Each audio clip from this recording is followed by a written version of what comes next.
Okay everybody, we're done with all the extracting. The extractor and the cappings are still dripping in there, and while those are doing that, we're going to get these frames back in here to the bees. The bees will clean up the damage that we did to the wax, make it look nice again, make it usable again. They'll also kind of get a real big boost all of a sudden here.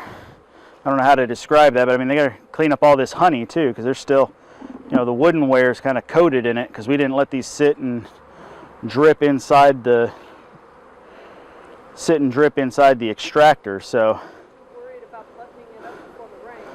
yeah, we got a chance for rain in a couple hours, so we're wanting to get this tight, get it all back together before rain comes.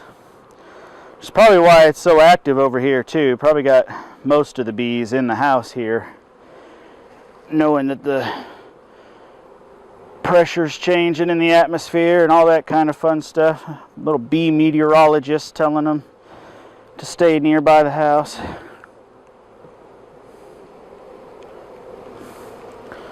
All right, square all this up.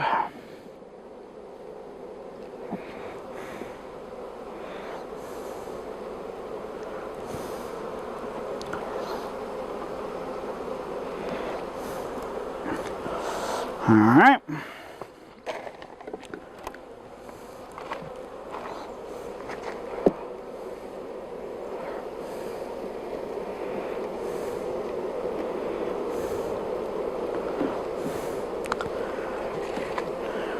That's the frame we left that had honey on one side.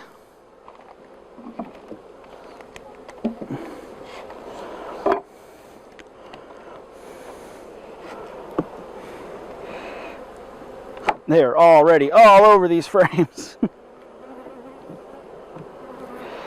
I suppose I can't blame them. I smell their hard work draining into my mason jars.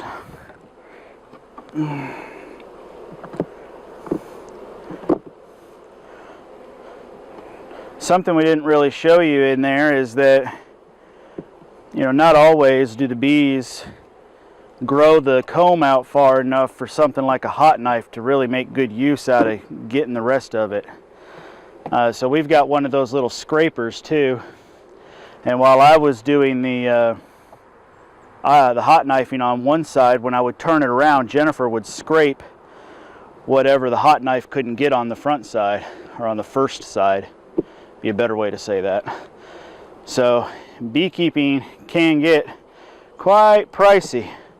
But there is a benefit to having a couple different tools to do the job, so you don't end up getting stuck in a situation where you can't get all the honey very easily.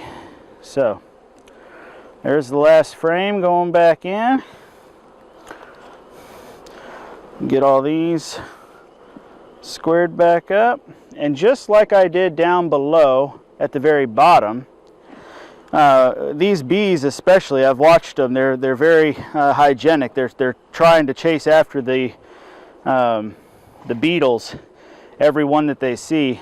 So I'm going to put a couple more pieces of this dine-a-max towel in the corners up here, and make sure that if they chase a beetle to the top of the hive, there's still some of this fluffed up towel for the beetles to get stuck into.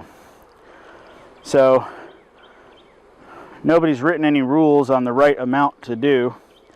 I take about, well, what's that, maybe 3 to 4 inches, and down the towel, and the towel comes kind of, it's in half, so then I just cut that back right along its original seam, and that gives me 2 pieces about that size. And the beetles almost always get chased into the back corners, so we'll just lay those across the back corners and let those be little beetle traps. So that's it. Now the intention is to make sure that we come out here at least once a week, weather permitting. Will be the only thing that stops us, and this year we can't let heat be the thing that stops us, because That was our problem last year. I would get too worried about how hot it is outside, and I didn't want to put this bee suit on to come deal with this. And that led us to problem after problem last year. So this year, we're in here early. We cleaned out all that honey. We know for sure we're getting at least 2.5 gallons out of all those frames. I will leave something down in the description below to a final tally, because it's going to take a while for us to deal with all the wax cappings and things like that on just how much we got out of 12 frames. Now, some of those frames, there was only really wax on one side, or excuse me, there was really only honey on one side, or it was only half full but it was capped. So those aren't full frames. So I'll leave a tally below on how much we actually got out. What we do know is we just gave the queen 12 free frames for this colony to keep expanding into. So that's our key thing. We weren't really stealing the honey for the honey's sake. We were making the room in the hive. And as you can see, I've got another medium box that we can put on here in a few weeks if needed. And we do have the frames for those, so we can stack this up one more level if we need to, give them some extra room. Thank you all so much for watching. We will see you next time. Hey, Jared. Yeah, baby. What did Troy say about splitting the hive? He said he wouldn't do it. Why? Well, he thinks that this hive can grow the size that it is if we just take the honey out or put one more thing on. He just said, he didn't say we couldn't do it. He told me how to do it if we were to do it. But when I asked him, if you weren't selling this hive this year, would you split it? And he said, no, I wouldn't. I would take all the honey out of it right now, give them room to grow, and if I needed to, put another box on there. I think that this has only been a colony for 1 year last year. So maybe he's wanting to see them expand until there's just no chance of stacking it too high. I think he was telling me he wouldn't go more than just one more medium on that, because then it would get too tall to work it. But that's why.